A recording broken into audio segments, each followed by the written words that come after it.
Welcome to Kanishka IAS academy.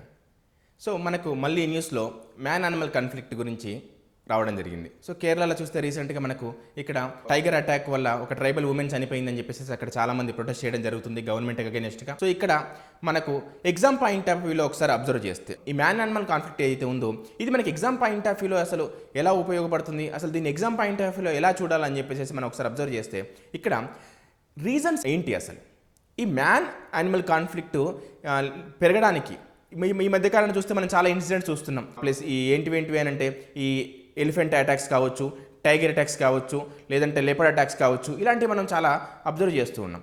So అసలు ఈ man animal conflict పెరగడానికి రీజన్స్ ఏంటి, వాటిని మనం ఏ విధంగా మేనేజ్ చేయాలి, దాన్ని ఏ విధంగా తగ్గించాలి, ఈ రెండు విధాలుగా మనం దీన్ని చూడాల్సి ఉంటుంది. ఫస్ట్ అసలు ఎందుకు పెరుగుతున్నాయి అనేది మనకు చాలా చాలా ఇంపార్టెంట్.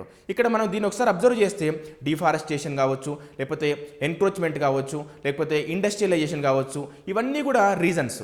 ఇక్కడ ఏమవుతుంది అంటే మనం ఎప్పుడైతే ఫారెస్ట్ని మనం చాలా వరకు క్లియర్ చేసి ఇండస్ట్రీస్ని ఎస్టాబ్లిష్ చేయడం, ప్రాజెక్ట్స్ కన్స్ట్రక్షన్ చేయడం, ఇలాంటివన్నీ చేయడం వల్ల మనకేమవుతుందంటే హ్యాబిటేట్ డిస్ట్రక్షన్ అనేది జరుగుతుంది. సో వాటికి అక్కడ ఉండే ప్లేస్ అనేది కంఫర్టబుల్గా లేనప్పుడు, వాటికి ఆహారం దొరకనప్పుడు, వాటి నివాస ప్రాంతాలు డిస్టర్బ్ అయినప్పుడు అవి ఆటోమేటిక్గా ఏమవుతాయి అంటే అక్కడి నుంచి మైగ్రేట్ అవుతూ ఉంటాయి. సో ఆ విధంగా ఇక్కడ హ్యాబిటాట్ డిస్ట్రక్షన్ జరిగి డెవలప్మెంటల్ యాక్టివిటీస్ వల్ల, ప్లస్ ఇక్కడ మనకి ఇంకొకటి ఏంటి అని అంటే ఇక్కడ ఒక డెవలప్మెంటల్ యాక్టివిటీసే కాకుండా ఇల్లీగల్ పోచింగ్ ఇలాంటివన్నీ కూడా ఏంటి అని అంటే ఈ యానిమల్స్ ఏవైతే ఉన్నాయో ఈ ఫారెస్ట్ నుంచి మైగ్రేట్ అవ్వడానికి చాలా ఎక్కువ దోహదం చేస్తూ ఉన్నాయి. సో ఇక్కడ ఏమవుతుంది అంటే ఈ యానిమల్స్ వాటి రెగ్యులర్ హ్యాబిటాట్ని వదిలేసి వేరే ప్రాంతాలకు మైగ్రేట్ అవ్వడం జరుగుతుంది. సో ఈ ప్రాసెస్లో ఇవేమవుతుంది అంటే ఇక్కడ హ్యూమన్ హ్యాబిటేషన్స్ ఏవైతే ఉంటాయో వాటిలోకి ఎంటర్ అవుతూ ఉన్నాయి. విలేజెస్లోకి ఎంటర్ అవ్వడము, పొలాల్లోకి ఎంటర్ అవ్వడము, ఇక్కడ మనకు పంటలు ఏవైతే ఉంటాయో వాటిని నాశనం చేయడము, వాటిని తినడము, ఇవన్నీ కూడా మనం అబ్జర్వ్ చేస్తూ ఉన్నాం. సో ఇక్కడ ఏంటి అని అంటే ఇక్కడ అవి ఇంటెన్షనల్గా ఏమీ ఇక్కడికి వచ్చి దాడి చేయడం ఏం జరగట్లేదు.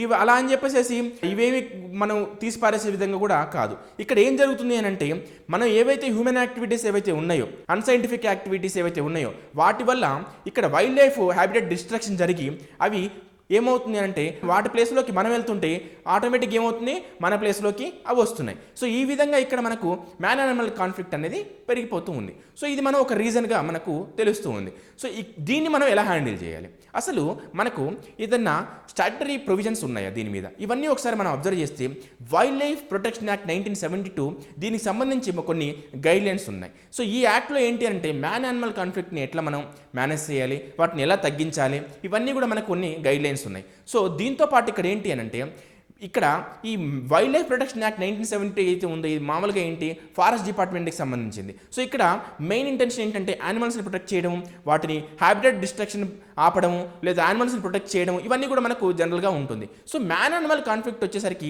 ఇది ఒక్కటే ఇది ఫారెస్ట్కి సంబంధించిందో వైల్డ్ లైఫ్ సంబంధించిందో కాదు, ఇది ఒక సోషల్ ఇష్యూ, ఇది ఒక సెక్యూరిటీ ఇష్యూ కూడా.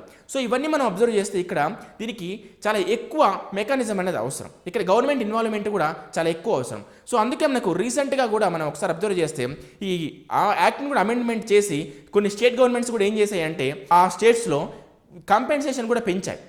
5 లక్షల నుంచి 10 లక్షలకు పెంచడం, అంతకంటే ఎక్కువకు పెంచడం కూడా మనం అబ్జర్వ్ చేసాం. సో ఇక్కడ ఏంటి అని అంటే ఏదైనా యానిమల్ కాన్ఫ్లిక్ట్లో ఏదైనా యానిమల్ అటాక్లో చనిపోతే వాళ్ళకు రిలేటివ్స్ ఎవరైతే ఉంటారో, కిన్స్ ఎవరైతే ఉంటారో వాళ్ళకు గవర్నమెంట్ జాబ్స్ ఇవ్వడము, ప్లస్ ఎక్కువ కంపెన్సేషన్ ఇవ్వడం, ఇలాంటివన్నీ మనం అబ్జర్వ్ చేస్తూ ఉన్నాం. ఓకే, సో ఇక్కడ మనకు ఇంకొకటి ఇంపార్టెంట్ థింగ్ ఏంటి అంటే దీన్ని ఒక డిజాస్టర్గా కూడా మనం చూడొచ్చా, ఇది రెగ్యులర్ జరుగుతూ ఉండడం వల్ల.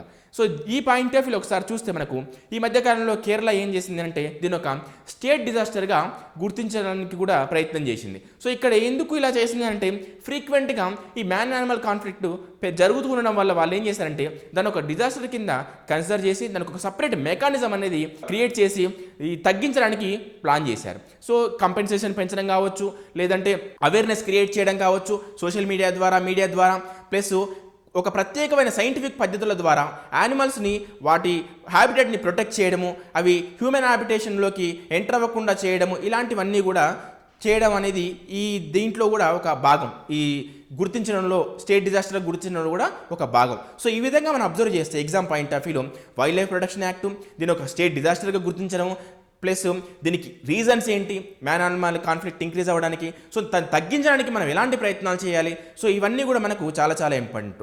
సో ఈ వేలో మనకి ఈ విధంగా మనం ఒక నోట్స్ ప్రిపేర్ చేసుకొని పెట్టుకున్నట్టయితే మనకి ఏమవుతుందంటే ఒకవేళ ప్రిలిమ్స్ పాయింట్ ఆఫ్ వ్యూలో అడిగినా, ఆబ్జెక్టివ్ పాయింట్ ఆఫ్ వ్యూలో అడిగినా, ఇటు మెయిన్స్ పాయింట్ ఆఫ్ వ్యూలో అడిగినా కూడా మనం ఆన్సర్ చేయడానికి చాలా ఈజీగా ఉంటుంది.